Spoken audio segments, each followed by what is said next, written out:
it. I only have one arm. They can't even cuff me. Oh, shoot. Okay. And, oh, so the doctor's disappeared now? He's a fugitive? He's on the run? Oh, how convenient. Yeah, and you blame the one-armed woman. All right. Well, you know what? Elise, can I get started doing the show? And then afterwards, I swear I won't escape at the end. Come on. Let me just start doing the show. First things first. And now it's nice and toasty in here. All right. Welcome to Living Figuratively. This is the show that asks the question, why not fill your home with the fascinating faces and figures of people that you don't even know? Why not fill your home with figurative art? Each week, I take you to a part of my home, show you pieces from my collection, show you my own work, and sometimes I take you out on the road. Today, we went all the way to the west side of Cleveland, across the Cuyahoga River, to the beautiful BAYarts campus in Bay Village. So, BAYarts actually has its own little piece of interesting history. Back in the 1960s, there was the famous Sam Shepard murder case, which took place, I believe, in Bay Village.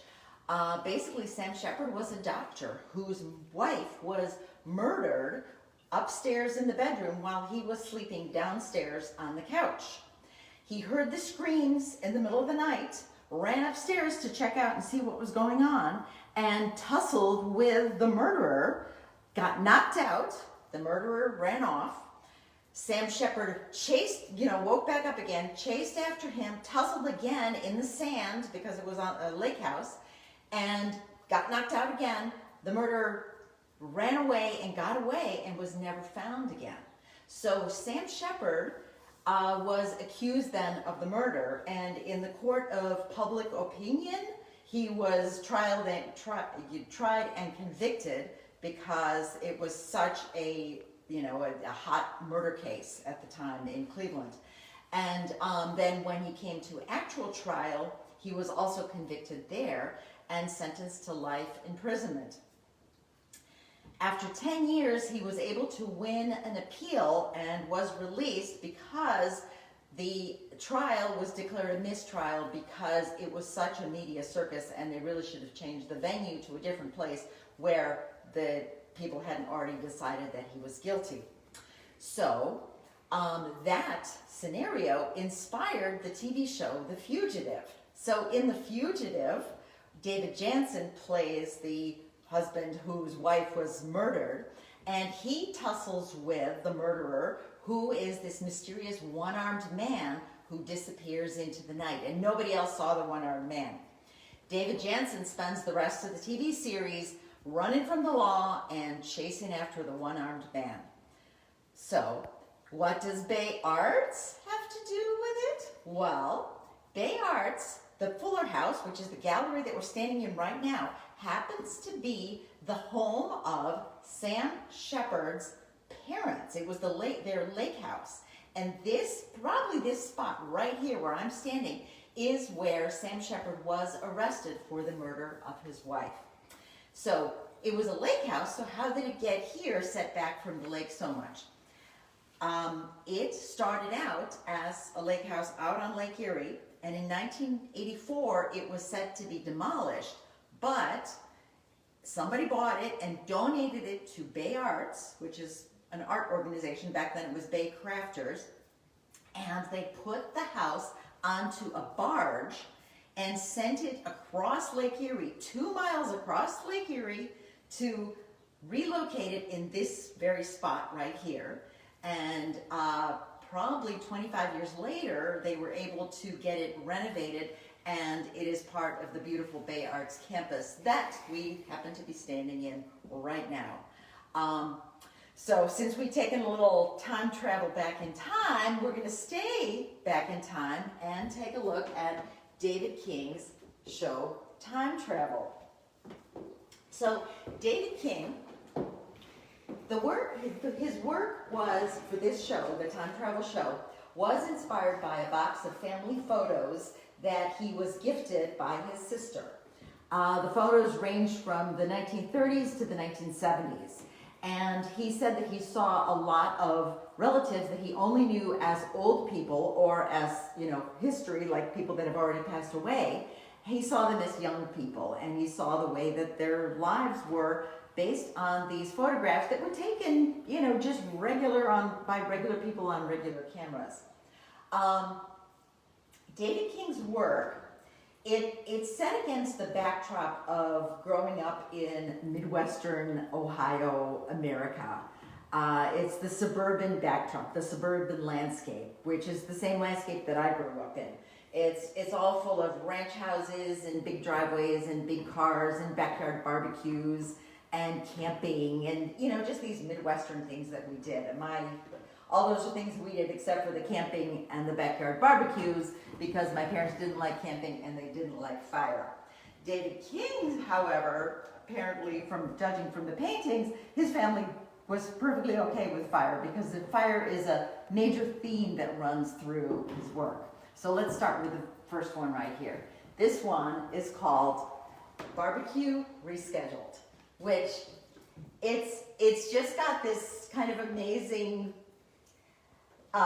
feel to it, where he's got this neon fire coming out, and he's got this gentleman who, has sort of resigned acceptance to him, and he's got the socks and the black slippers, and the skimpy white t-shirt that old guys used to wear. I'm not going to call it what everybody calls it, but he's got this resigned acceptance, and there he is sitting on the table, kind of in a slanted kind of a way. So 2 weeks ago, we talked about kitsch. And by the definition of kitsch was basically something that gives you an obvious way to feel. It's here's sadness, here's happiness, here's joy, here's love. It's generally painted realistically, so, you can tell exactly what's going on. And it's painted with a lot of exaggerated emotions, so you know exactly how the painter wants you to feel.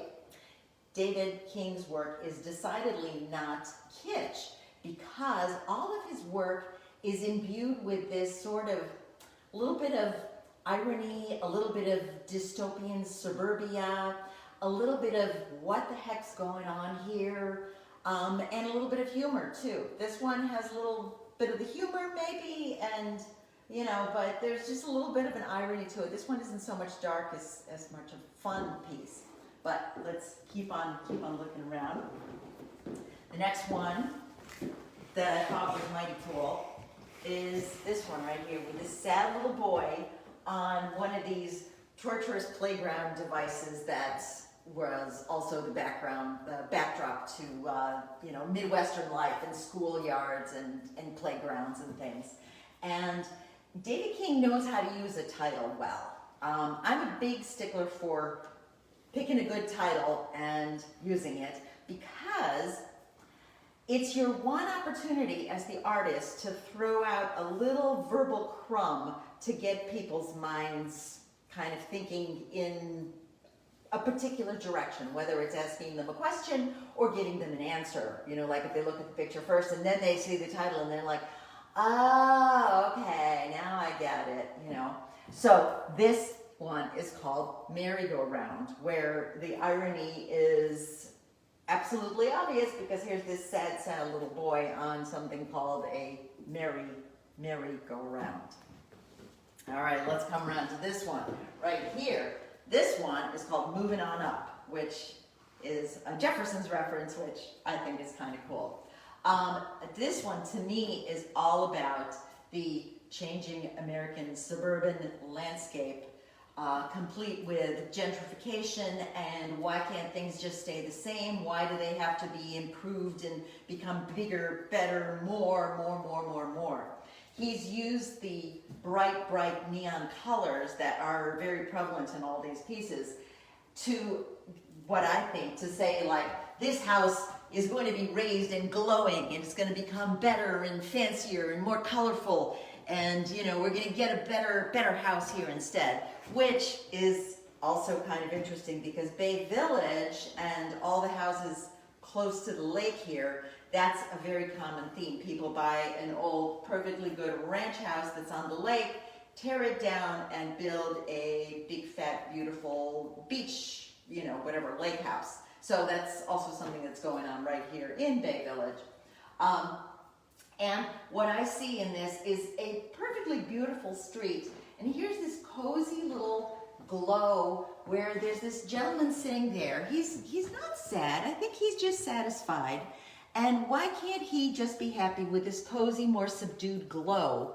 Why does everything around him have to be circus bright? And why can't his neighborhood just kind of stay the same? So like that's kind of the statement to me here. And then we have this little piece of deliciousness that he's added to it, where it's this person leaping with somebody on their back and the balloon and the feet. I have no idea where that image came from, but I think it just adds to, here's the, let's make it a sparkly circus here in this perfectly good little neighborhood. Why can't it just stay the same? So I thought that's a really neat one. Over here, this one is called Sunday Afternoon.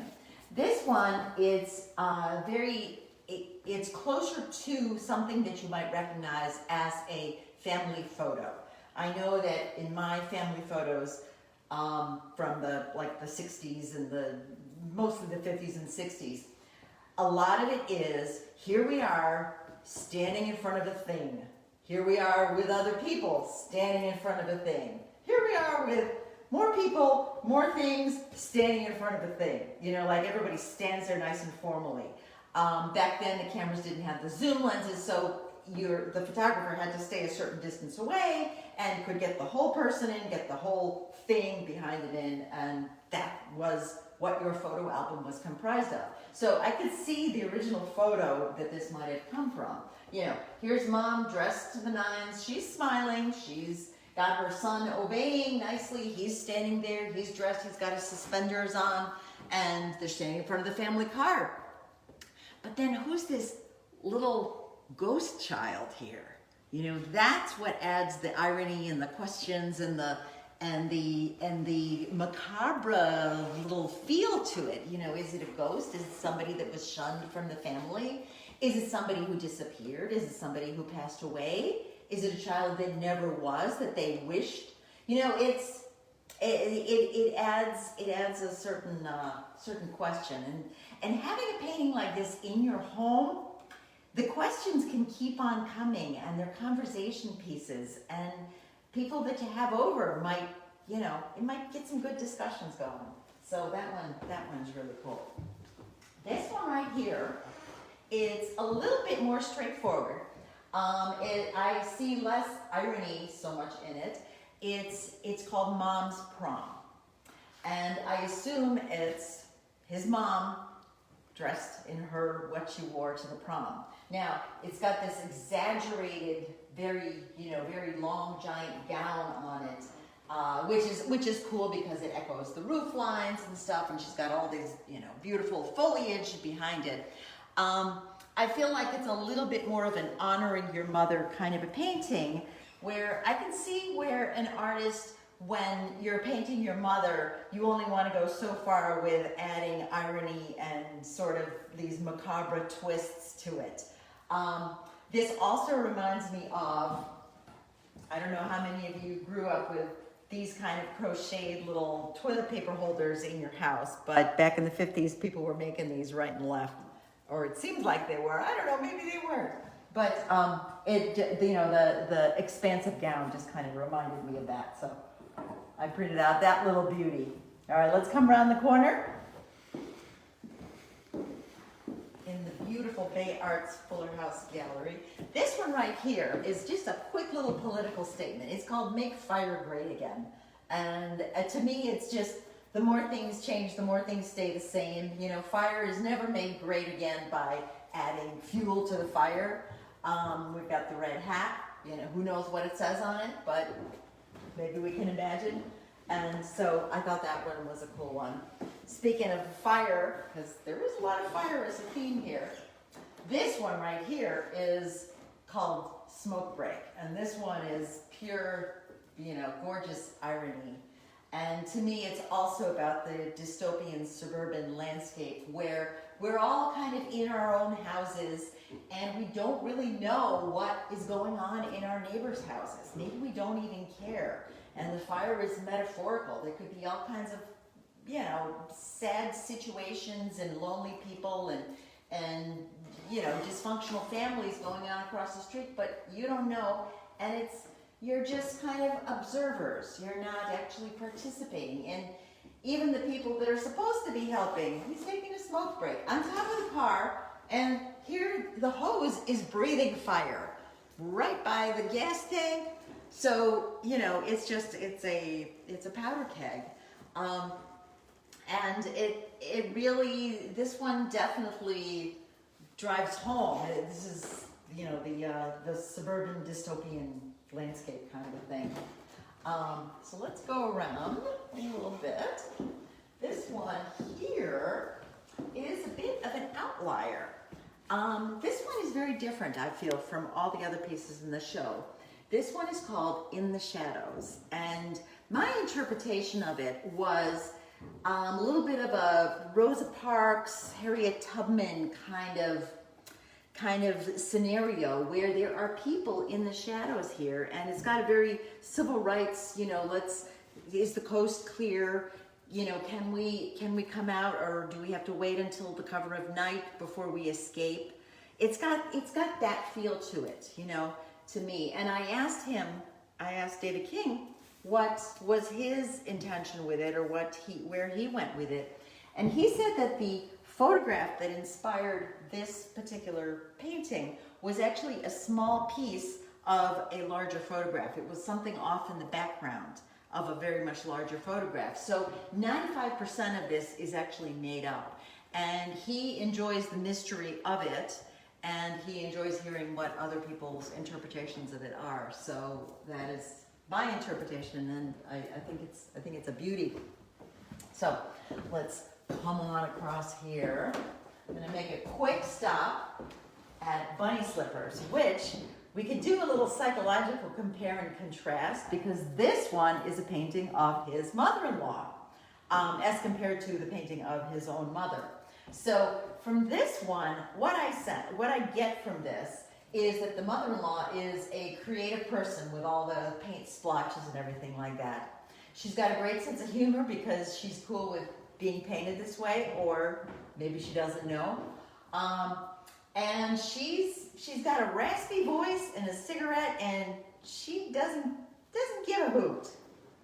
So that's the feeling that I get from this one. But it's got a very sort of definitely a Midwestern 1960s, you know, that hairdryer thing that back in the day, I don't know if any of you had hairdryers like that. I didn't, but that's classic 1960s hair drying.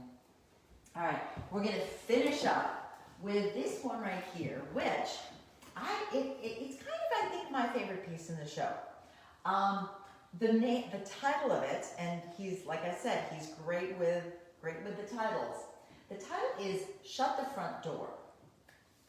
In the Midwest, for those of you that are watching that are not from the Midwest, we don't like to swear. We say, oh, fudge. We say H-E double toothpicks.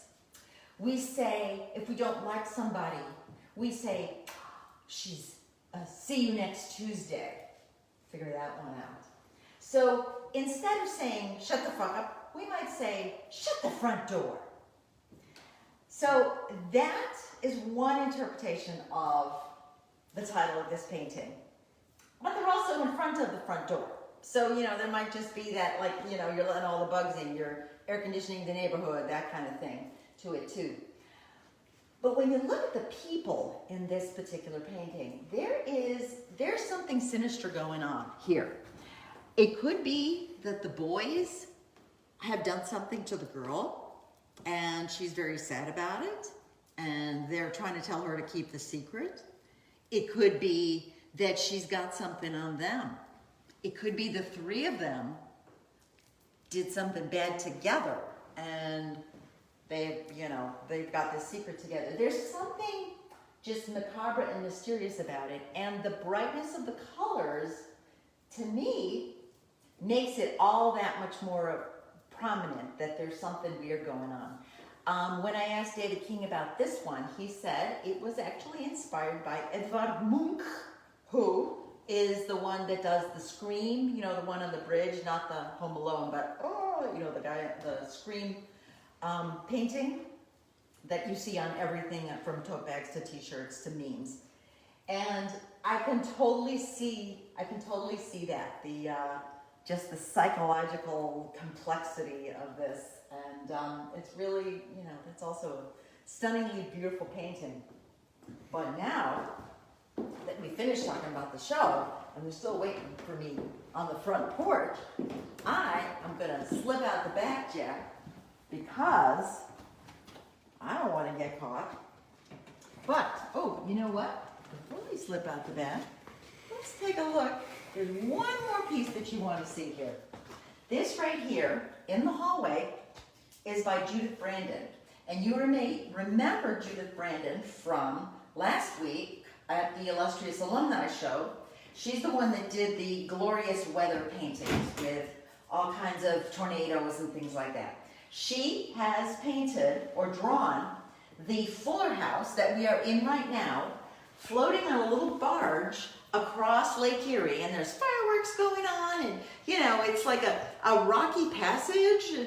It's not, or choppy, I guess. It's not called rocky on the water. It's a choppy passage, and it's very fitting that it's here. I wish this was in a more prominent place instead of this little hallway, but it's a beautiful painting to have here. So I'm gonna bid adieu to you tonight, because I want you to join me next week for Living Figuratively, when next week we head to Chautauqua Institution for a look at our vacation rental condo, which is, surprise, surprise, chock full of figurative art. And it's actually available to rent for weeks this summer.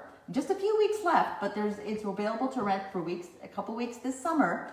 And you actually can, if you rent it and stay there a week, live figuratively, literally. So join me next week, same bat time, same bat channel, which next week is April 22nd, 6 p.m. Eastern Standard Time. In the meantime, y'all come back now you hear. And if they ask, tell them you saw a one-armed man slipping out the back.